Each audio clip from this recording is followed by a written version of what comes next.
today I am going to speak on India-China relationship.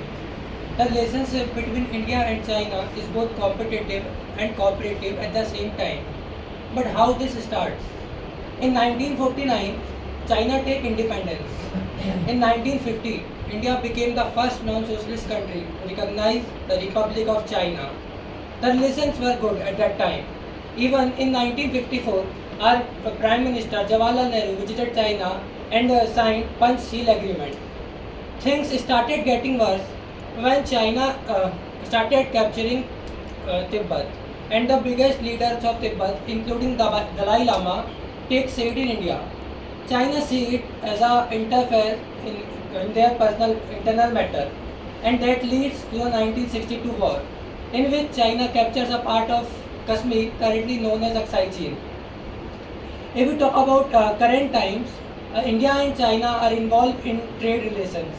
Like the trade between India and China last year was around $150 billion, in which India exports $30 billion and imports $120 billion. Of course, India is in deflect. India imports technologies, machineries, fertilizers, pharmaceuticals, semiconductor and solar panels.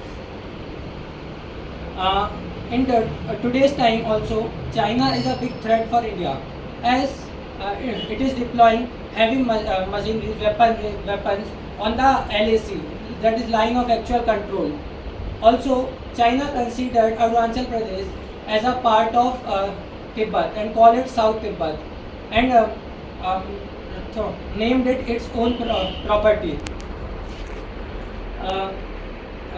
In the education sector, around 12,000 students are currently studying in China.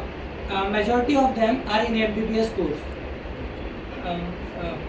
In the last, I want to conclude that the relationship of India and China is not purely friendly nor a rivalry, but India cannot fully trust China, as China has shown its change its priorities many times and tilt in the side of Pakistan. Thank you.